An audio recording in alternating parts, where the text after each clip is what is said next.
Hi guys, welcome back to my channel Bilal English fluency. നമ്മളിന്ന് discuss ചെയ്യാൻ പോകുന്നതെന്ന് പറഞ്ഞാൽ നമ്മൾ ഡെയിലി യൂസ് ചെയ്യാറുള്ളൊരു 14 സെൻറ്റൻസുകളെ പറ്റിയാണ്. ഈ ഒരു വീഡിയോ നിങ്ങൾ കണ്ടു കഴിയുമ്പോഴത്തേക്കിനും നിങ്ങൾക്ക് എങ്ങനെ ഒരു സെൻറ്റൻസ് ട്രാൻസ്ലേറ്റ് ചെയ്യണമെന്ന് നിങ്ങൾ നല്ല രീതിയിൽ പഠിച്ചിരിക്കും. നീ അത് മറക്കും. നീ എന്ന് വെച്ചാൽ യു, മറക്കും. നമ്മൾ ഭാവിയിലൊരു കാര്യം പറയാൻ വേണ്ടി നമ്മൾ ഏത് ഓക്സിലറി വെർബാണ് യൂസ് ചെയ്യുന്നത്?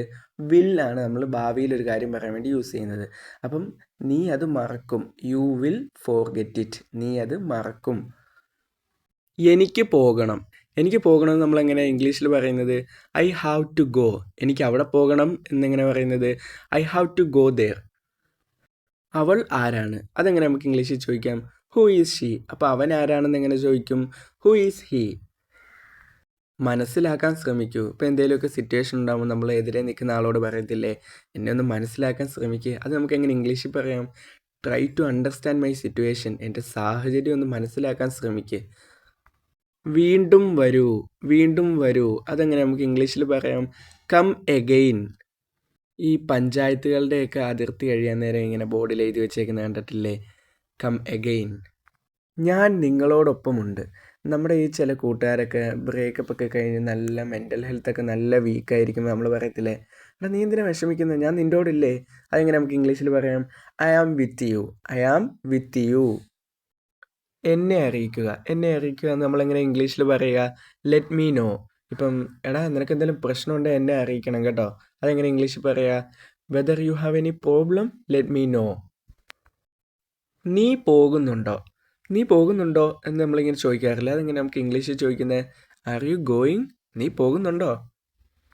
അടുത്തത് ഞാൻ വരും.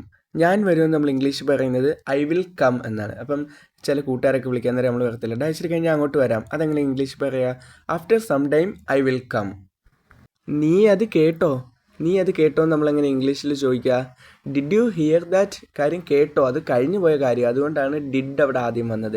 Did you here that.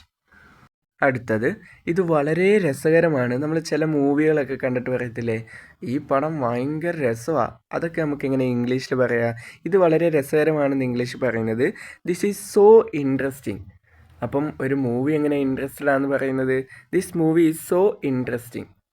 നമുക്ക് ബ്രേക്ക്ഫാസ്റ്റ് കഴിക്കാം. നമുക്ക് കഴിക്കാം, ചെയ്യാം, പോകാം, അങ്ങനത്തെയൊക്കെ സിറ്റുവേഷൻ വരുമ്പോൾ, അതായത് അപ്പം ചെയ്യേണ്ട കാര്യങ്ങൾ വരുമ്പം നമ്മൾ ആദ്യം ആ സെൻറ്റൻസിന് മുമ്പ് ആദ്യം ലെറ്റ്സ് ചേർക്കണം. അപ്പം നമുക്കിപ്പം ബ്രേക്ക്ഫാസ്റ്റ് കഴിക്കാമെന്ന് പറയുന്നത് എങ്ങനെയാണ്? Let's eat breakfast. എനിക്കൊരു ഐഡിയയും ഇല്ല. ഇതിനെപ്പറ്റി എനിക്ക് ഒരു ഐഡിയയും ഇല്ല. അതെങ്ങനെ നമുക്ക് ഇംഗ്ലീഷിൽ പറയാം? I have no idea about that.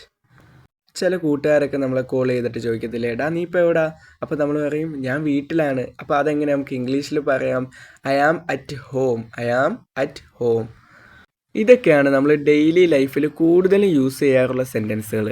ഈ നോട്ട്സുകളൊക്കെ നിങ്ങൾ റഫായിട്ട് എഴുതിയെടുക്കുകയെന്നുണ്ടെങ്കിൽ, അല്ലെങ്കിൽ ഇത് സ്ക്രീൻഷോട്ട് എടുത്ത് നിങ്ങൾ സൂക്ഷിക്കുകയാണെന്നുണ്ടെങ്കിൽ, നിങ്ങൾക്ക് ഇടയ്ക്ക് ഓർമ്മ വരുമ്പോഴൊക്കെ ഇതെടുത്ത് നോക്കുകയാണെങ്കിൽ നിങ്ങൾ സാധാരണ യൂസ് ചെയ്യുന്ന സെൻറ്റൻസുകൾക്ക് പകരം ഈ ഇംഗ്ലീഷാണ് നിങ്ങൾ യൂസ് ചെയ്യുന്നുണ്ടെങ്കിൽ ഉറപ്പായിട്ട് നിങ്ങളുടെ ഇംഗ്ലീഷ് ഫ്ലുവൻസി നല്ല രീതിയിൽ ബെറ്റർ ആകും.